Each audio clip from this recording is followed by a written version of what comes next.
ajaran Yesus yang diikuti oleh mereka.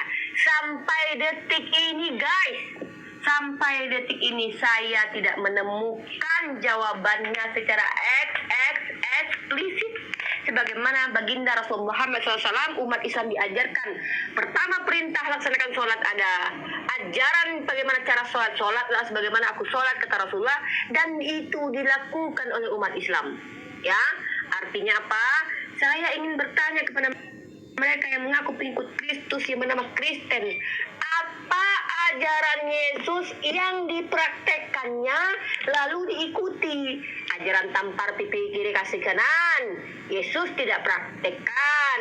Waktu dia ditampar Hansip Romawi, dia tak berikan pipinya sebelah lagi.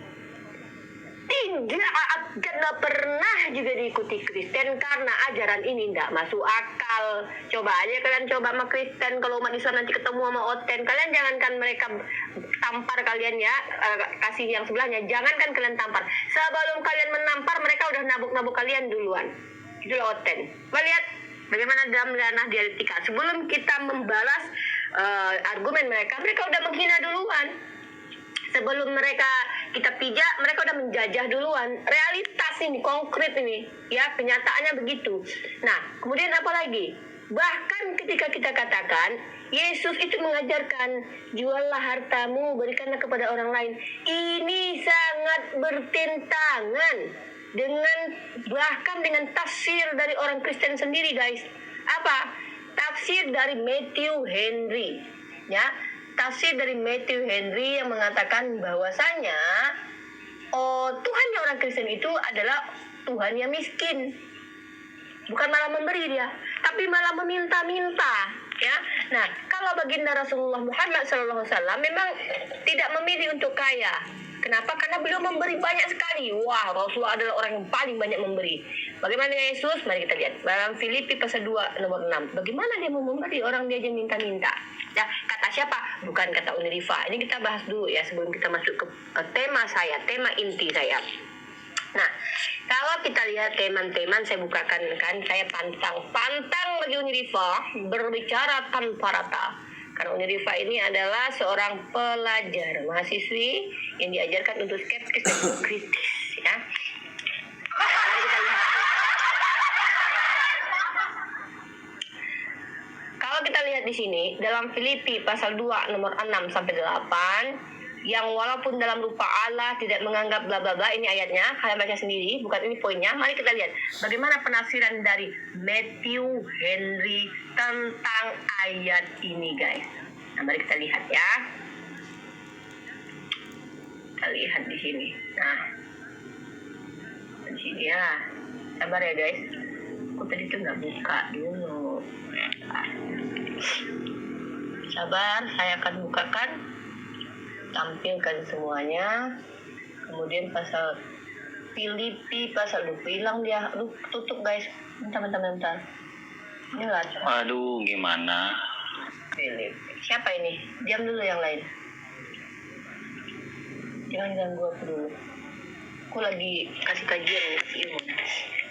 Filipi pasal 26 ini coba buka tafsirannya. Ini bukan punya umat Islam ya. Ini sabda.org, bukan punya umat Islam. Lalu kalau kita lihat apa yang dikatakan Matthew Henry terkait ayat ini, ya. Maka teman-teman, kalian akan menemukan sebuah kenyataan bahwa ternyata Yesus itu miskin, meminta-minta. Tuhan kok bisa panik? Ini loh ya. Nggak mau aku jadi Kristen. Aku kalau punya Tuhan miskin, gimana meminta coba? Nah, mari kita lihat ya. Nah, apa kata si Matthew Henry? Saya kasih di sini. Saya kasih draft dulu. Nah, parah ini. Kayak gini parah nih. Kalau Tuhan lu minta sama Tuhannya Kristen, gimana coba? Mereka Tuhannya Kristen aja miskin. Nah, tentulah ia akan menjadi seorang pangeran dan tampil bermegahan, namun justru sebaliknya. Ia mengambil rupa seorang hamba. Yesus dibesarkan secara sederhana, mungkin turut mengerjakan pekerjaan orang yang dianggap sebagai ayahnya. Seluruh hidupnya adalah hidup yang sangat rendah, hina, miskin, dan nista. Ia tidak memiliki tempat untuk meletakkan kepalanya. Hidup dari sedekah. Astagfirullahaladzim. Gimana caranya kita berdoa kepada Tuhan yang minta sedekah ini? Ya. Nah, seorang yang penuh kesengsaraan dan yang biasa menderita kesakitan. Aku bilang ini penistaan sih terhadap Tuhan. Tapi gak apa-apa lah, aku bilang. Kenapa aku akan membuktikan kali ini bahwa Kristen adalah orang-orang yang terkutuk, ya, umat terkutuk, karena mereka mengikuti si pembinasa keji, ya. Kenapa aku bilang mereka mengikuti si pembinasa keji? Baik, aku akan kasih data buat kalian semua ya, siapa pembinasa keji. Nih, pembinasa keji, penyesat, antikristus, ya, dan nabi palsu, ya. Ini dia, mereka mengikuti itu, ya. Pembinasa ini indikasinya ada. Aku bicara berdasarkan data ini, aku buka data Matius 24 nomor 415 dulu. Kita buka dulu ya. Uni bisa saya tanggapi tadi, Uni? Sebentar, diam dulu. Saya lagi kasih kajian. Matius pasal 24. Nanti kalau orang Kristen mau bantah. Matius pasal 24 nomor 15. Saya lagi record untuk YouTube ya. Bentar ya. Matius pasal 24 nomor 15. Kita bukain teman-teman. Saya bertanggung jawab dengan apa yang saya katakan. Coba teman-teman indikasi bahwa orang Kristen itu mengikuti pembinasa keji.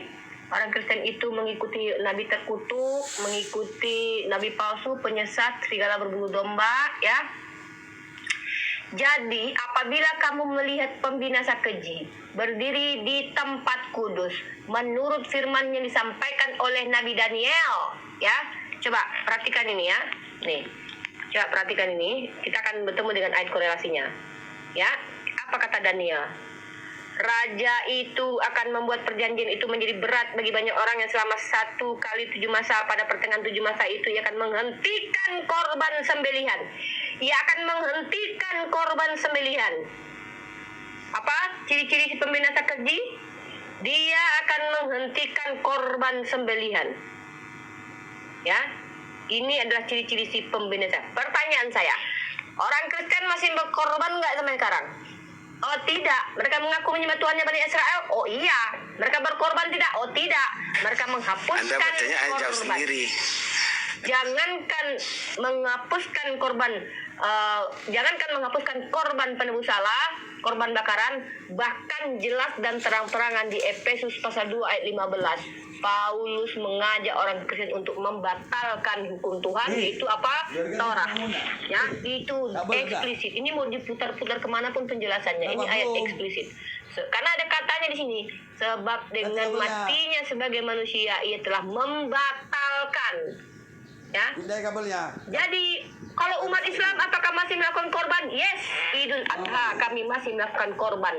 Ya, korban yang relevan untuk masanya itu apa? Diberikan kepada fakir miskin. Karena Tuhan itu bukan Tuhan yang aneh gitu loh. Bakar-bakar mencium-cium gitu kan, kayak dia butuh syahwat aja dia. Butuh upeti lah, bukan Tuhan seperti itu yang kami imani. Nah, masuk ke data bahwa umat Kristen ini adalah umat terkutuk karena mengikuti sang terkutuk. Ini dia data saya. Ini data saya ya. Teman-teman baca di sini. Paulus mengutuk hukum Taurat, mengutuki Yesus dan mengutuki murid Yesus serta mengutuki pengajaran nabi-nabi asli. Ya. Kita lihat di sini. Pertama, dalilnya mana? Silakan buka. Paulus mengutuk Yesus dalam Galatia pasal 3:13 secara eksplisit bersama hukum Taurat. Sekali hantam Paulus di sini. Dalam Galatia pasal 3 ayat 13 2 kali hantam, yaitu pertama hukum Torah. Mari kita baca. Kristus telah menebus kita dari kutuk hukum Torah. Artinya hukum Torah adalah kutukan. Lalu dengan jalan menjadi kutuk.